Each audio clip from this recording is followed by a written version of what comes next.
China established a carbon trading scheme for the first time in 2013. It's a UN-designed program that sets limits on the amount of emissions by industrialized nations who signed the Kyoto Protocol. The cap-and-trade program offers incentives to reduce pollution and lets nations trade credits if they haven't used up their quota.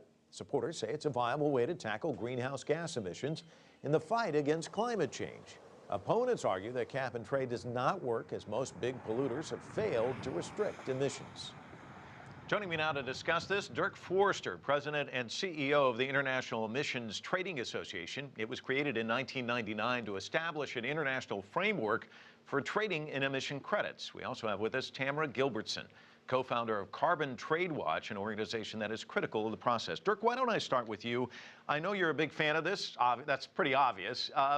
And you say it really did work when it came to addressing acid rain here in the United States years ago. Briefly, can you just give us the history and why you're such a fan of this?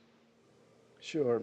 Well, I was involved in developing the acid rain program as a congressional staffer, and I saw the proposal from President Bush I to bring together Democrats and Republicans around an approach that provided business with incentives to reduce, meeting the emission reduction goals, but doing so at a much lower cost. What that actually achieved in practice was to meet the environmental goal ahead of schedule and below cost. And I don't know of many environmental programs in the U.S. that have done that. So I think it's a real winner.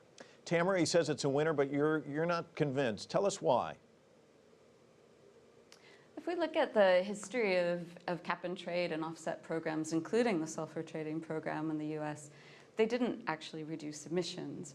And they've failed across the board, including today when we look at the European Union emissions trading system. It has not reduced emissions. And in fact, carbon trading projects are not designed to reduce emissions. They're designed to create profits for industries that are causing climate change in the first place.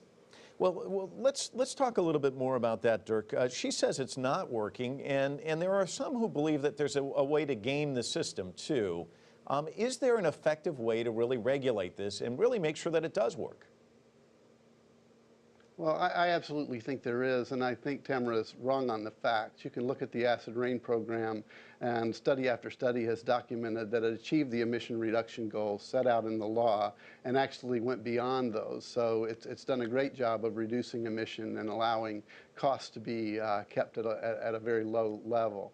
In the European Union, I think the same is true. The emission reduction targets have been achieved, the targets set by government. Now, you can argue that the government should have set more ambitious targets, and some people are arguing that in Brussels now, and it's under consideration going forward. But it is a tool that is uniquely qualified for dealing with problems like climate change, where you have emissions in a variety of industries, and you're not sure over time where the most cost-effective reduction opportunity is going to be, and it lets the system find that. I think Tamara's problems may be more focused on offset programs that you can argue about the appropriateness of including them, but governments have liked to include them because they broaden the base of emission reduction possibility even wider across international borders. And I think it's terrific that the EU did that because it helped interest countries like China in using the tool. It seems like these Western countries kind of go through the same process. They develop, they find out that, geez, with development you get a lot of benefits, but you also get problems with smog. And then they address it. And then, years later, they see all these developing countries coming up and they say, hey, you got to get your act together like now. So talk to me about the fairness quality of this, because there is an expense associated with this, and some people feel like it's not fair. That's a big part of the international discussion on this, and it's a bedrock principle in the Rio Treaty that really is the underlying treaty that governs all of the climate change talks going forward. And in it, there's a concept that developed countries should go first and should lead the way and should do more. And I do think that's what the developed world is trying to do. They're not doing it as fast as I wish they would, but that's, the European Union's goal by 2050 is to be 80% below. Similarly, the US's goal is to be in that same ballpark of 80% below their prior levels of emissions. That's a heroic amount of emission reduction and of clean energy investments that's needed.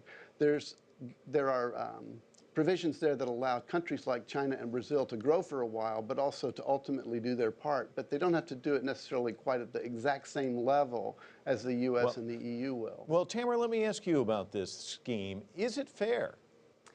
I think that the issue isn't necessarily about fairness or efficiency, but that it's more about who's actually gaining from the system. And who's gaining from the system are the same polluters that are responsible for climate change in the first place. But you're absolutely right. Western countries have a historical responsibility to deal with their role in causing climate change.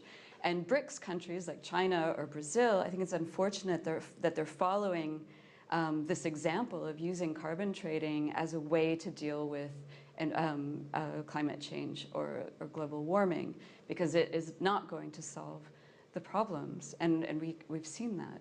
Tamra, there's been some people who say, you know, well, instead of cap and trade, carbon tax. Is there something that you do favor? Is there a way to approach this where you get results?